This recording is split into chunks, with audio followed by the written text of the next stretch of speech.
Estamos conversando con el doctor Ariel Rodríguez Curi. Él es investigador y profesor del Centro de Estudios Históricos del Colegio de México. Con él conversaremos sobre la primera Constitución de la Ciudad de México. Doctor, muchísimas gracias por recibir a las cámaras de Capital 21. Al contrario. El gobierno capitalino ha calificado a este documento como un documento progresista, joven e innovador. ¿Cuál es su calificación, los adjetivos que pone a esta nueva Constitución?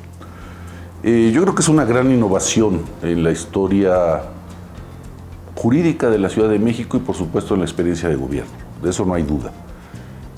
Creo que además la Constitución recoge una serie de experiencias que tienen que ver con la legislación sobre derechos humanos, sobre derecho a la ciudad, sobre funciones de los gobernantes, que son en alguna medida inéditas, al menos en su codificación en una Constitución. Yo creo que en ese sentido hay un avance superlativo, incluso diría, respecto a la experiencia constitucional mexicana.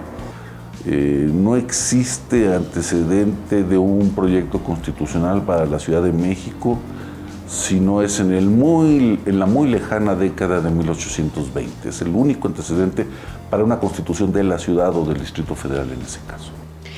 Los habitantes de la Ciudad de México verán cambios en su día a día, en su transitar por las calles. ¿Qué habrá de diferente que pueda percibir la ciudadanía después de la promulgación de esta Constitución, de que entre en vigor? Yo creo que hay dos aspectos donde sí va a haber cambios a nivel de calle, a nivel de vecindario, etc. Uno es la relación entre los ciudadanos y lo que ahora van a ser los alcaldes. Por una parte tienen más funciones, por otra parte están más vigilados por la propia ciudadanía y por las personas que se elijan para ese fin. En fin, yo esperaría que hubiese, aunque sea una pequeña modificación en la relación entre el ciudadano y su más inmediata autoridad, que en este caso son los alcaldes. Lo segundo que sí va a transformar, aunque quizás no se note de inmediato, es el ejercicio de derechos. Porque hasta la fecha, digamos, hasta antes de la promulgación, antes de entrar en vigencia la Constitución, muchos de los derechos estaban, no diría dispersos, pero estaban en otro nivel, básicamente en el artículo 1 de la Constitución General de la República y en otras leyes. Ahora yo creo que va a ser más asequible porque están en un librito que se llama Constitución de la Ciudad de México. Y yo creo que eso es el reto principal que tiene ahora sobre todo el próximo gobierno. Es decir, establecer una relación más orgánica entre el ciudadano, no solamente la autoridad, sino entre el ciudadano y la propia Constitución. Hubo temas controvertidos dentro de esta Constitución, como el derecho a una muerte digna, el uso medicinal de la marihuana, el matrimonio entre familias diversas. ¿Qué pasará con esto? ¿En la Ciudad de México estamos preparados para llevar a cabo estos cambios? Yo creo que sí, yo creo que esos derechos en la Constitución, tal como se promulgó, quedaron protegidos incluso por la Corte, ya están ahí, eso es muy importante. En ese sentido tengo la impresión de que la Constitución no inaugura, sino consolida un camino ya recorrido en cuanto a la defensa de la persona. Inclusive entre los derechos se garantiza pues el derecho a un medio ambiente sano. Exactamente, es un derecho, ¿no? Y en ese sentido le da instrumentos, no a la autoridad solamente, no a los técnicos, no a los medios, sino al ciudadano a decir, un derecho que tengo constitucionalmente hablando no se está cumpliendo porque está contaminada mi agua, porque está contaminada mi calle por la basura, porque el parque ha sido talado, por una serie de razones, porque se está construyendo fuera de norma en tal lugar de la Ciudad de México, etc. Es decir, el ciudadano tendría que entender que los derechos que se establecen ahí son para el ciudadano en principio. Lo que establece para la autoridad son obligaciones, para el ciudadano establece derechos. Esta nueva Constitución pues aún tiene trabajo pendiente. Los legisladores que toman protesta también este 17 de septiembre tienen aún trabajo sobre esta nueva Constitución. Hay leyes secundarias que derivan de esta norma. Sí, la labor que se impuso tanto a la Asamblea Saliente como al primer Congreso de la Ciudad de México es titánica, hay que reconocerlo. Es decir, tienen que adecuar todas las leyes secundarias, ahora secundarias porque existe una Constitución, a lo que manda la Constitución.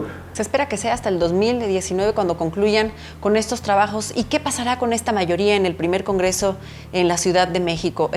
La Constitución se creó con una configuración política en la ciudad y estas leyes secundarias se realizarán con otra configuración política. Sí, eso es importante. Está lleno de paradojas la Constitución de la Ciudad de México. Es decir, fue una de las grandes cartas de Miguel Ángel Mancera. Ahora no está Miguel Ángel Mancera en la jefatura de gobierno, y hereda esa constitución a un partido que era de oposición en ese momento, con un Congreso también con una integración distinta. Y las constituciones no hay que sacralizarlas, también funcionan por ensayo y error. La Constitución se va a poner a prueba. Se van a poner a prueba en el Congreso cuando se adecúen las leyes secundarias, es una manera de calar la Constitución, y se va a poner a prueba en el ejercicio de gobierno de la jefa de gobierno y los alcaldes, ¿no? Es decir, no nos rasguemos las vestiduras si no se va a poder reformar rápidamente, pero en el plazo establecido por la propia Constitución habría que hacer algunos ajustes. Naturalmente, como cualquier empresa humana es perfectible, una cosa es lo que se prevé, lo que se vislumbra desde el acto de redactarla y de aprobarla y de discutirla, y otra cosa es cómo se aplica la realidad.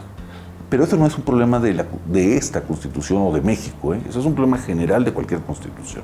¿En qué año considera usted que ya realmente se vivirán esos cambios? Yo creo que a finales de 2019 vamos a tener ya una idea más clara de cómo ha estado funcionando la Constitución. Es decir, ya vamos a saber cómo se desempeñó la jefa de gobierno, vamos a saber cómo se desempeñaron los alcaldes y los consejos de las alcaldías, vamos a ver cómo está funcionando el Poder Judicial y el propio Congreso, ¿no? Entonces, me parece que hay que darle tiempo a la Constitución. Digo, México, de repente, no hacemos una Constitución para la ciudad en 200 años, y luego queremos que en una semana nos dé todos los resultados necesarios. Eso no es posible. Muchísimas gracias, doctor Ariel Rodríguez Curi, profesor e investigador del Centro de Estudios Históricos del Colegio de México. Gracias a usted. Continuamos con más.